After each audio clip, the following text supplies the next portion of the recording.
They say the devil is in the details. In a town as small as Blackwood Creek, he's in the gossip. He's in the whispers that travel from porch to porch, festering in the summer heat. I should know. I fed him. I nourished him with a single stupid lie, and in return, he feasted on my family. The heat in Blackwood Creek during July had a physical weight to it. It pressed down on the cracked asphalt of Main Street, silenced the birds in the dense Appalachian woods that surrounded the town, and drew a lazy hum from the flies buzzing around Mrs. Gable's porch ferns. It was the kind of heat that made secrets fester and tempers shorten. On that particular Tuesday, it was about to boil over. An old woman like you, with a mouth that foul? Eleanor's voice, usually as soft as creek water, was sharp as broken glass. Honestly, Martha, have you no shame?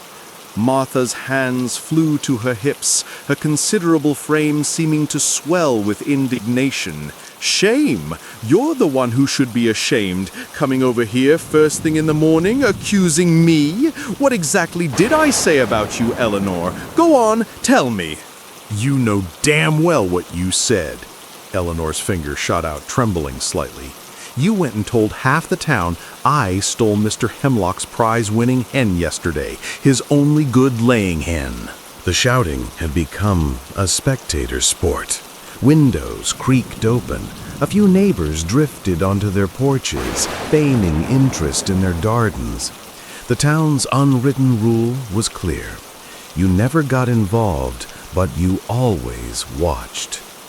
The sound of it all, a rising tide of female fury, was enough to draw Sheriff Brody's patrol car to the curb. He got out with the weary sigh of a man who'd seen this show too many times. All right, ladies, all right. Sheriff Brody's voice was a low rumble, the one he used for spooked horses and angry husbands. Let's all take a breath. What seems to be the trouble here? The problem was they both tried to explain at once, their words a tangled mess of accusations and denials that left the sheriff rubbing the bridge of his nose none the wiser. Another neighbor, a woman with a face like a dried apple, chimed in. Let 'em speak one at a time, Sheriff. How's anyone supposed to get to the bottom of it with them caterwauling like that? Seeing his opening, Sheriff Brody nodded. Good point. Martha, you start. What happened? Martha seized the opportunity. Sheriff, you gotta set this right.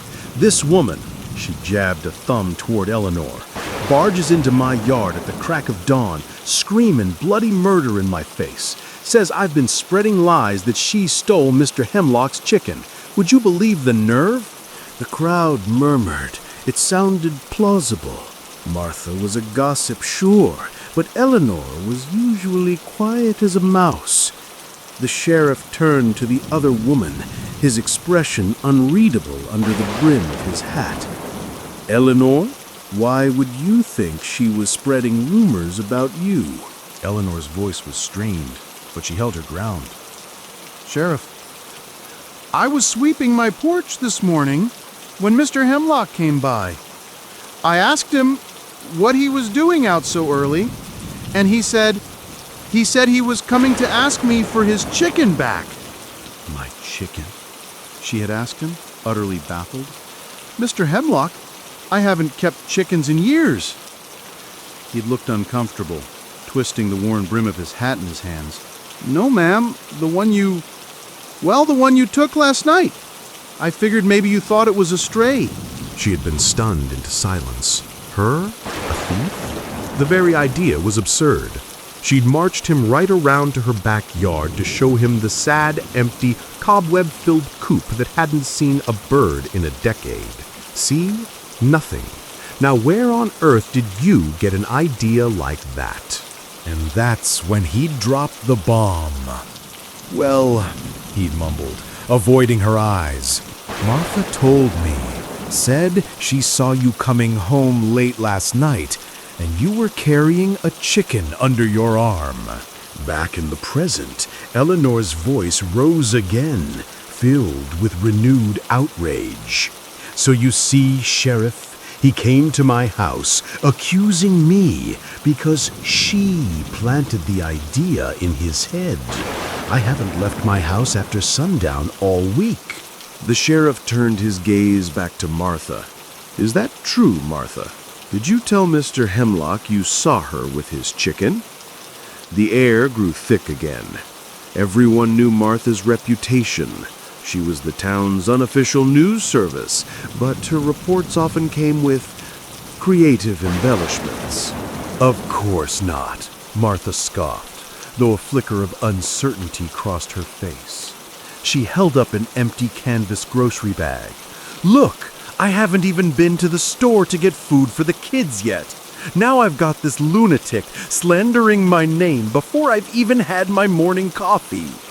To prove her point, she called Mr. Hemlock over, who had been hovering awkwardly at the edge of the crowd.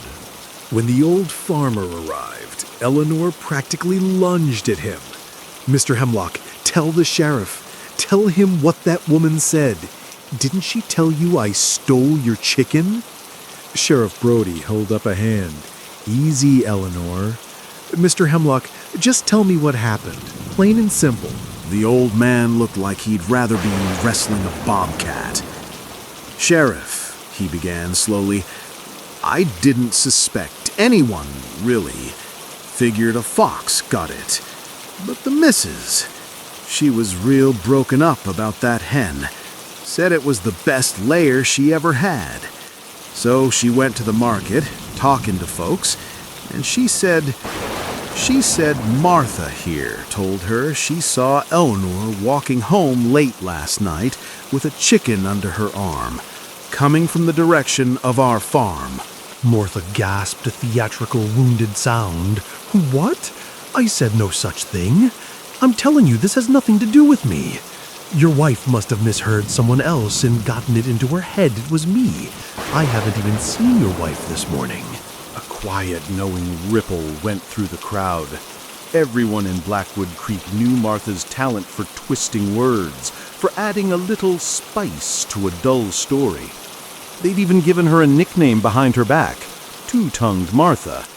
More than one friendship in town had been soured by her brand of storytelling. Sheriff Brody knew it too. He knew her stubborn, prideful nature.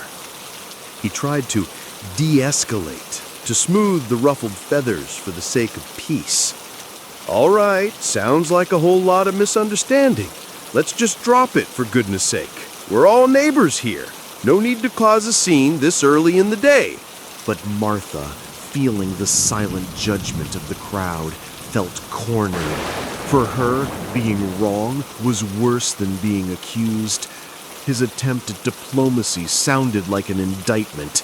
"What's that supposed to mean, Sheriff?" she snapped, her voice high and shrill. "You make it sound like it's my fault." She threw her head back, her face contorted with a furious, reckless piety.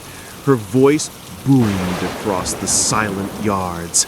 "I'll swear it, right here. I swear on my family's soul. If I falsely accused Eleanor, if I lied about this, that may God strike us all down. May my family die a horrible, tragic death." A collective gasp went through the crowd. The air turned cold. In a town that held a casual but deep-seated fear of the unknown, of things best left undisturbed, this was not just an oath. It was an invitation. Eleanor and Mr. Hemlock took a step back, their faces pale with shock. "Good heavens, Martha," Eleanor whispered. "It's just a chicken. There's no need for that." But the words were out. They hung in the heavy air, shimmering with a terrible weight. People started to disperse, uncomfortable, the morning's entertainment having soured into something ugly. They all knew Martha was lying. Several of them had been at the market and had seen her talking to Mrs. Hemlock themselves. To lie was one thing. To seal that lie with such a venomous vow, that was something else entirely. As Martha stood there, panting with defiant rage, a strange thing happened.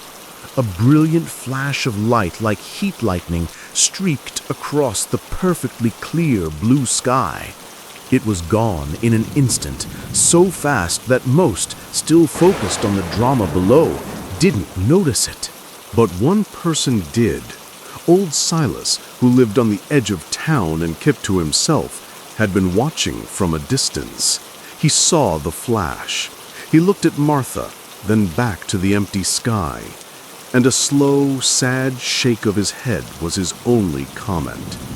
He had seen a sign like that before, a long, long time ago, and he knew it was not a good omen. For the rest of the day, an unseen disquiet settled over Silas. He was an old man, over 80, but healthy as an ox thanks to a life of hard work and simple living. Yet he couldn't sit still. He paced the floor of his small cabin, a worn path in the wooden planks, his mind replaying the morning's events. His wife, married to him for nearly 60 years, watched from her rocking chair until she couldn't stand the silent tension any longer. "Silas, what is it? You're going to wear a hole in the floor. All these years together, and you can't tell me what's eating at you?" He stopped, his back to her. "It's not that I can't tell you," he said, his voice raspy. "It's that I'm trying to figure out how to help." He resumed his pacing. She knew that tone.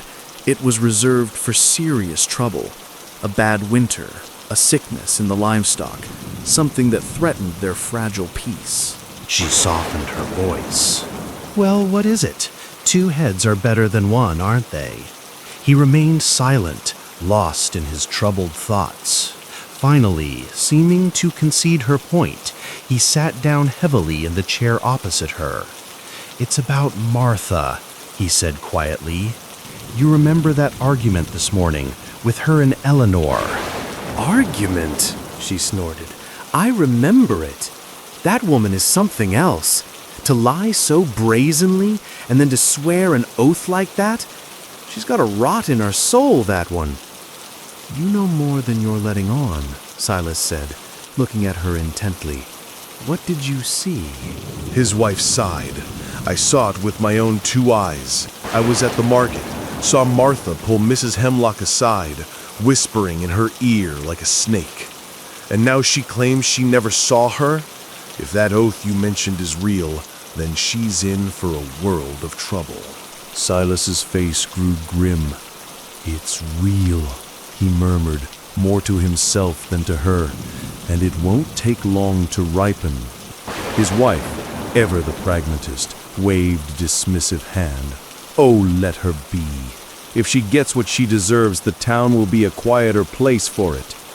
He knew she wasn't truly malicious, just fed up with the constant drama Martha stirred up.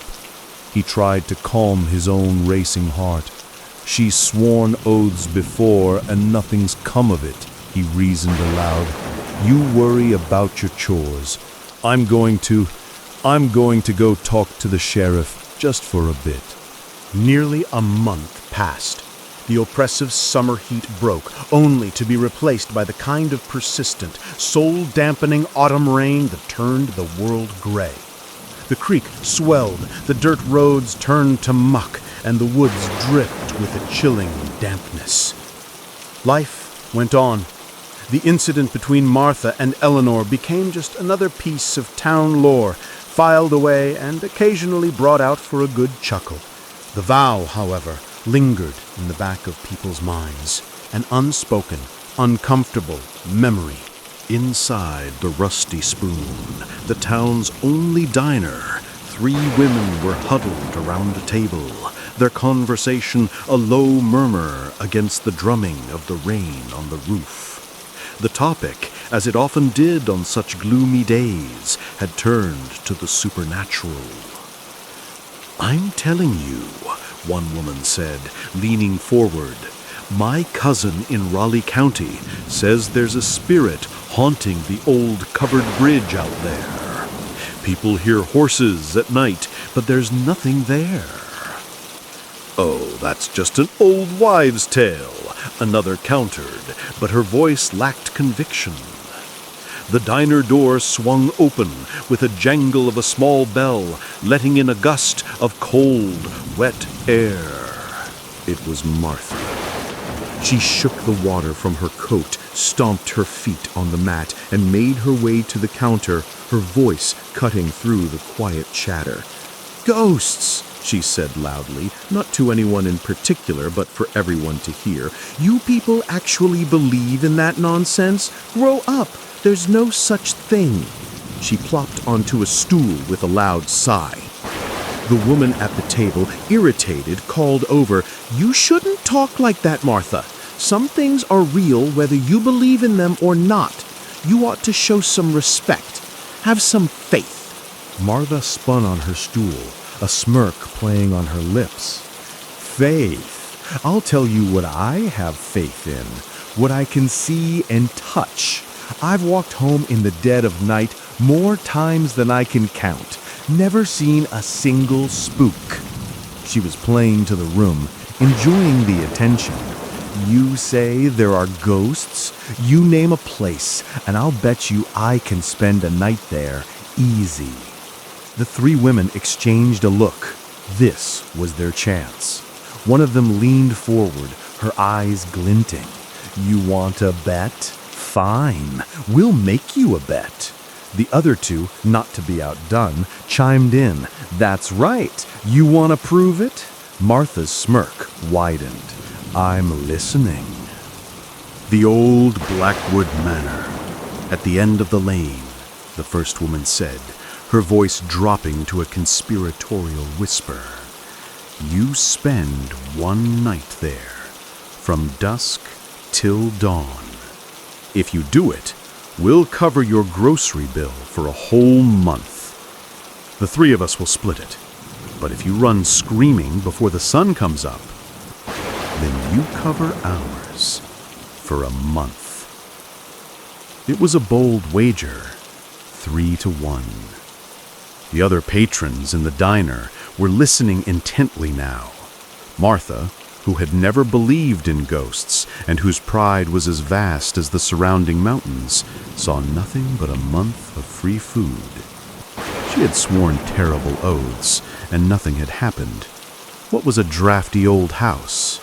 "Deal," she said, slapping her hand on the counter, "but with one condition." She paused for dramatic effect. "I want an advance, a down payment on my winnings. You bring a fat chicken over to my house this evening for my dinner." The three women were taken aback by her sheer gall, but it only strengthened their resolve. They wanted to see her humbled. They wanted to wipe that smug look off her face once and for all. "Fine," one of them snapped. "You'll get your damn chicken, but tomorrow you'll be paying for 3. "You can dream," Martha cackled, pushing herself off the stool. "I'll be home getting ready. Bring the bird by when you've got it, and pay for my coffee on your way out." She swept out of the diner, leaving a stunned silence in her wake. The rain had finally let up by late afternoon, leaving the world dripping and clean. The three women, true to their word, arrived at Martha's house with a plump chicken. But that wasn't all. In her cunning, Martha had scrawled out a contract on a piece of notebook paper and had called Sheriff Broody to come witness it. "What in the world is this, ladies?" he asked, reading the childishly written document. He was standing in Martha's kitchen, looking at the four of them as if they'd lost their minds. "You're making a formal bet about sleeping in a haunted house?" The three women, now faced with the absurdity of it in the sheriff's presence, felt a chill of doubt. But Martha's greed and pride were a force of nature. She pushed the paper and a pen towards them. "It's a deal. Sign it." Seeing no other way out, and determined to teach her a lesson, they signed. Just after 6, as the light began to fail, The small procession made its way to the end of the lane. Martha, her belly full of chicken, walked with a confident stride. The three women followed, along with Sheriff Brody, who was there half as a witness and half as a concerned officer of the law. A few other curious townspeople tagged along at a distance. The story of Blackwood Manor was a dark stain on the town's history. It wasn't just haunted, it was a place of profound tragedy. The original owner's young wife, the weeping bride, had been driven to take her own life within its walls, hanging herself from the rafters after being tormented by false rumors of infidelity. Her grief was said to have soaked into the very timbers of the house. Anyone who had tried to live there since was driven out by phantom weeping and visions of her spectral form dangling in the shadows. "You can still back out, Martha," Sheriff Brody said quietly as they stood before the rotting porch. Martha just laughed, a harsh, grating sound in the twilight. "And let you cowards win? Not a chance." She pushed the heavy oak door. It groaned open, revealing a maw of darkness. "See you all in the morning," she called back, and without a second's hesitation, she stepped inside. They heard the heavy thud of the door closing, followed by the metallic scrape of a bolt being slid into place from the inside. The small crowd stood there for a moment in the deepening gloom, then turned and began the walk back to town, their footsteps unnaturally loud on the wet road. They hadn't gone 100 yards when they saw a figure staggering towards them. It was Hank, Martha's husband, drunk as a skunk and covered in mud from a recent fall. He slurred, his voice thick with liquor and resentment. Where's that good-for-nothing woman of mine? Hasn't done a damn thing all day but run her mouth." Sheriff Brody stepped in his path. "Now's not the time, Hank. Your wife, she's busy. Go on home and sleep it off." "Busy?" Hank spat. "I'll give her busy. I'm gonna go home and tan her hide. That's what I'm gonna do." He shoved past the sheriff and continued his stumbling journey homeward. The onlookers just shook their heads. A sad, pathetic man, trapped in a miserable life. And then it happened.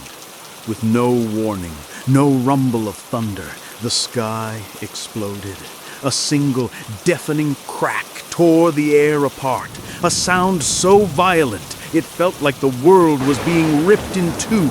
A bolt of lightning, impossibly birthed from a now cloudless, star-dusted sky, shot down with surgical precision. For a blinding second, the world turned white. When their vision returned, Hank was gone. In his place, lying in a puddle on the road, was a smoking, twisted thing. The sheriff was the first to react, running to the spot. The smell hit him first: ozone, burnt cloth, and cooked meat. He knelt. The crowd watched, frozen in a silent, collective scream. He reached out a trembling hand, then recoiled. The body was unnaturally hot, steam rising from it into the cool night air. The face was a ruin, a blackened, distorted mask that bore no resemblance to a human being. Someone in the crowd retched loudly. Sheriff Brody stared, his mind struggling to process what his eyes were seeing. No rain, no clouds, just a single, brutal bolt from the blue. He looked up at the empty sky, then back at the smoldering corpse, and a cold dread, colder than any winter night, settled deep in his bones. He remembered the words, shouted in anger a month ago.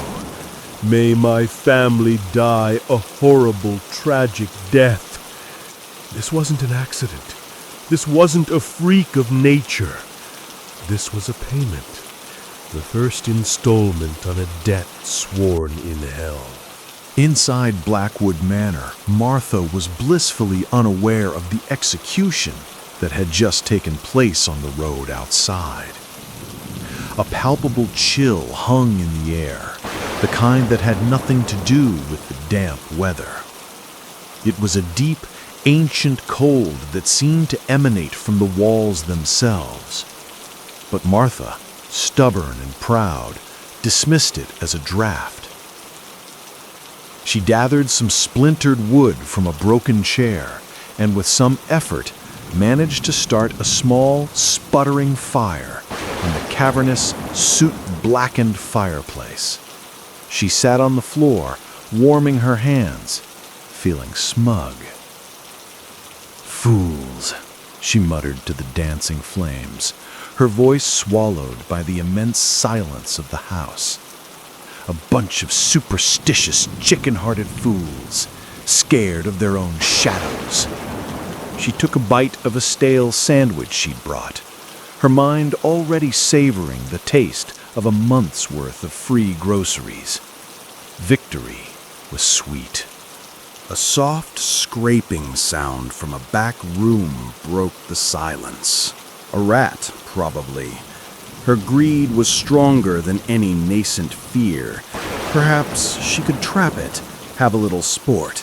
She picked up a heavy piece of wood and crept toward the sound. She pushed open a door into what must have been a parlor. There, covered in a film of grime, was a large, gold-framed mirror. She stopped, looking at her own reflection. "Not bad for an old broad," she whispered, grinning at her image.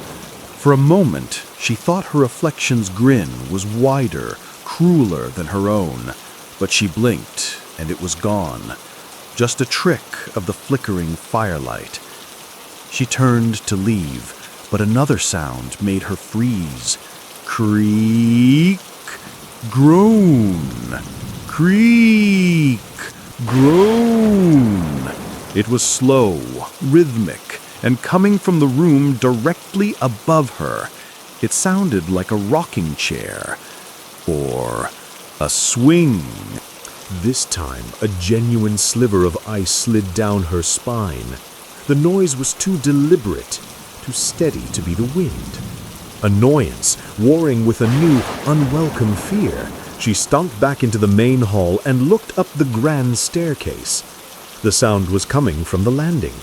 She held her breath and took a step up, then another, the old wood groaning under her weight. As her eyes cleared the level of the floor above, she saw it. It wasn't a rocking chair. It was a woman, her form translucent and shimmering, hanging in the middle of the hall where a chandelier might have been. She was suspended in the air, her long, tattered dress, once a wedding gown, swaying gently as if in a phantom breeze. The figure slowly, impossibly, turned its head, the neck bending at an unnatural angle. A pale face, beautiful and terrifying, smiled down at her. A smile of pure, malevolent bliss. The scream that tore from Martha's throat was raw and animalistic. All her arrogance, all her bravado evaporated into pure terror. She fell backward down the stairs, landing in a heap on the dusty floor. She scrambled to her feet and lunged for the front door, fumbling wildly with the heavy bolt she had so confidently slid into place. A whisper, cold as the grave, coiled right beside her ear. "No need to be afraid of me," it hissed, the voice a silken, chilling sound. "You should be afraid of the words you speak." Martha froze, her blood turning to ice. The voice continued, filled with a terrible, joyous malice. "Your husband is already dead. A beautiful fire from a clear sky. The first price has been paid. Now you get to watch the rest." With a sound like a thunderclap, the heavy bolt shot back on its own, and the massive door flew open. Martha didn't hesitate. She launched herself out into the night, running blindly, slipping and falling in the mud, her lungs burning. Behind her, A cascade of high, piercing laughter echoed from the open doorway of Blackwood Manor before the door slammed shut with the finality of a tomb. Back at Martha's house, chaos had been replaced by a somber, bewildered hush. The townsfolk had carried Hank's body home. A simple pine coffin had been brought from the undertaker's, and his ruined form now lay within it. People came and went, bringing casseroles and condolences, their faces a mixture of pity and a morbid, fearful curiosity. Her 3 children had been notified. Her son Cole, a quiet, hard-working boy, was there, his face pale and tear-streaked. Her 2 daughters, who lived in the next county, were on their way, but no one knew where Martha was. Someone went to get her, right? Sheriff Brody asked, his voice low. People just shrugged and looked away. In the panic and horror of Hank's death, no one had thought to go back to the manor. It was nearly 10 o'clock when the front door creaked open. Martha staggered in. She was unrecognizable. Her hair was a wild nest. Her face was deathly pale and scratched, and her clothes were ripped and caked in mud. She moved like a sleepwalker, her eyes wide and vacant, staring at the crowd in her living room. What's going on?" she whispered, her voice a dry rasp. "Why are you all here?" A woman gently took her arm. "Martha, you need to sit down. It's Hank." "Hank?" she repeated dumbly. The name didn't seem to register. The ghost's words came rushing back, but her shocked mind couldn't accept them. No, that's not possible." Sheriff Brody gently guided her towards the coffin. "I'm so sorry, Martha." She peered over the edge, and she screamed. A long, soul-shattering shriek that made everyone in the room flinch. It wasn't just the blackened, ruined face of her husband. For a split second, as she looked down, his features twisted and reformed into the serene, smiling face of the weeping bride, her eyes boring into Martha's soul before melting back into the grotesque reality of the corpse. Martha collapsed, scrabbling backward on the floor like a crab, her mind utterly broken. "No, don't let her touch me," she shrieked, pointing at the coffin. "I'm sorry. I take it back. I didn't mean it. Please, don't take my children. Take me." The room fell silent. Everyone understood. This wasn't grief. This was terror. This was the frantic confession of a damned soul. The oath, the manor, the lightning, it was all connected. The curse was real, and it was alive in this house. Later, after Martha had cried herself into an exhausted, twitching sleep, Sheriff Brody took Cole out onto the porch. The boy was just 20, but he looked like he had aged a decade in a few hours. "Your mother, she said some things, son," the sheriff began gently. Cole nodded, his throat tight. "I know about the oath, Sheriff. People talk." He looked at the older man, his eyes filled with a desperate plea. "That thing in the sky, it wasn't natural, was it?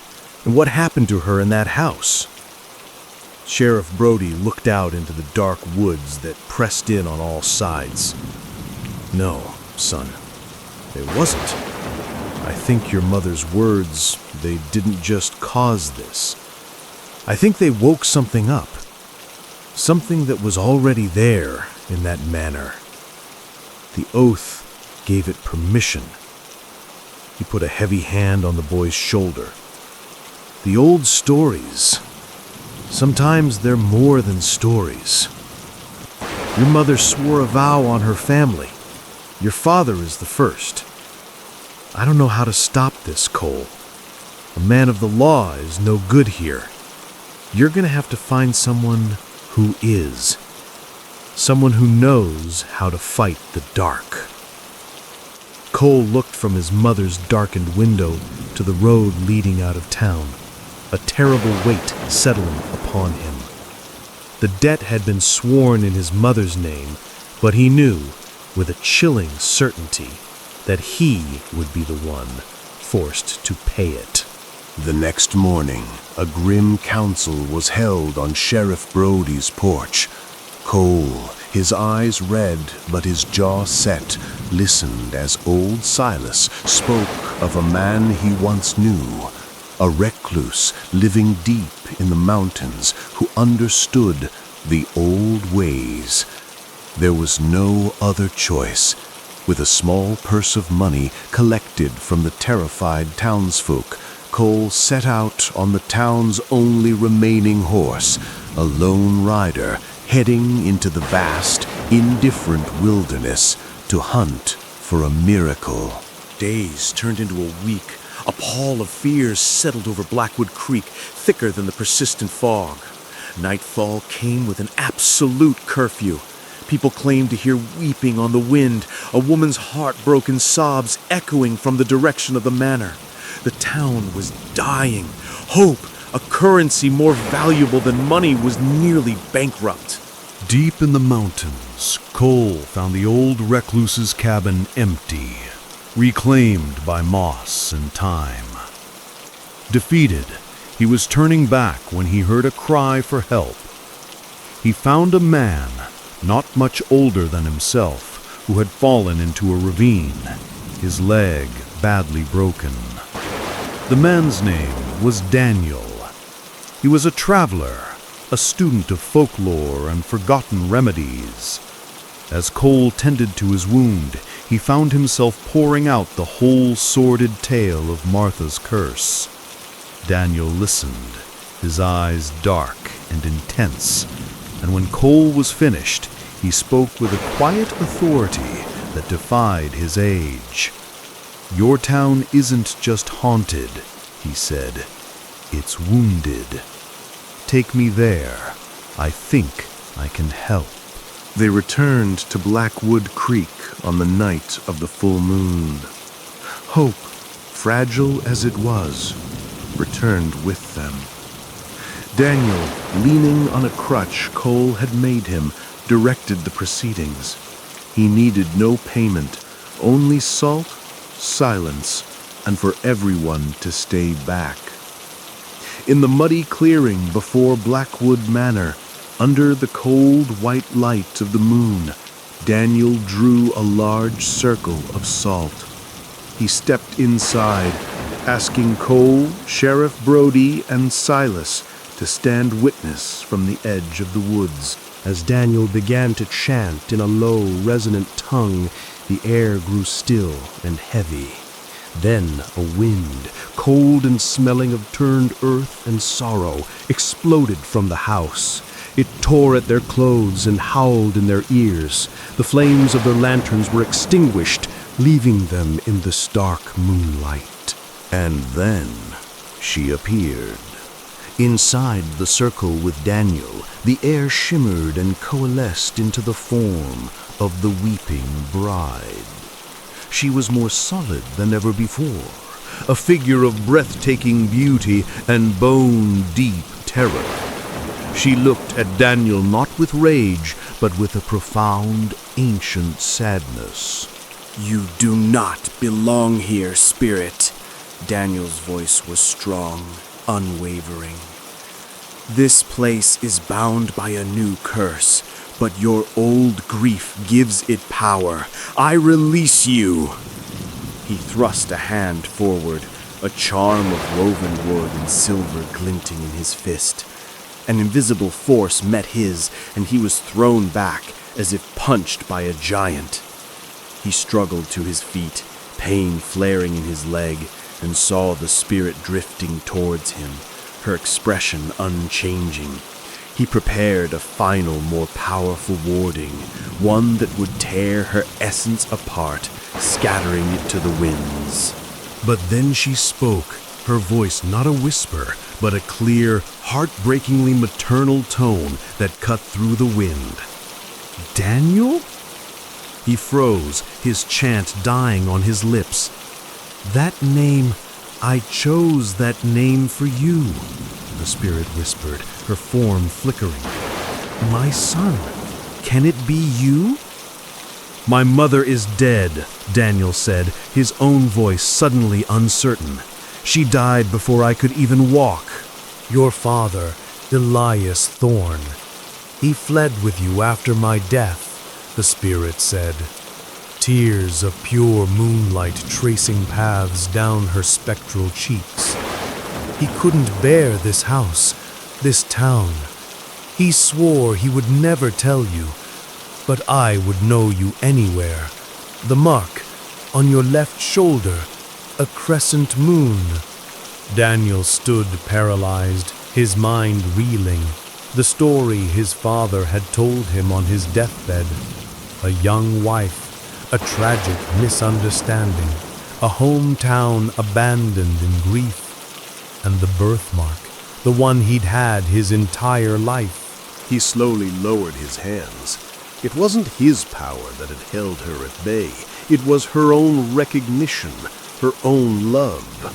The curse Martha had unleashed had given the weeping bride the power to act, but it could not erase who she was. He stepped forward, his heart breaking.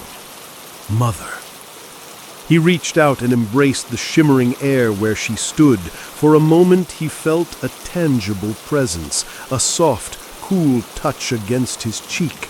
She looked at him, her century of rage and sorrow melting away into a single perfect moment of love, and then, like smoke, she dissolved into the moonlight and was gone. As the sun rose, a clean, quiet peace had settled over Blackwood Creek. The oppressive fear was gone. The curse, anchored to a spirit who was now at rest, had dissolved with her. Martha, they found, was asleep in her bed, the lines of terror on her face smoothed away, replaced by the blankness of a mind that had seen too much. She would live, but her memory of the terror and her pride were gone forever. Daniel did not leave. He stood before the old house, his house, no longer a place of horror, but one of profound, tragic history. The debt of the curse had been paid, not by magic or by force, but by the homecoming of a long-lost son.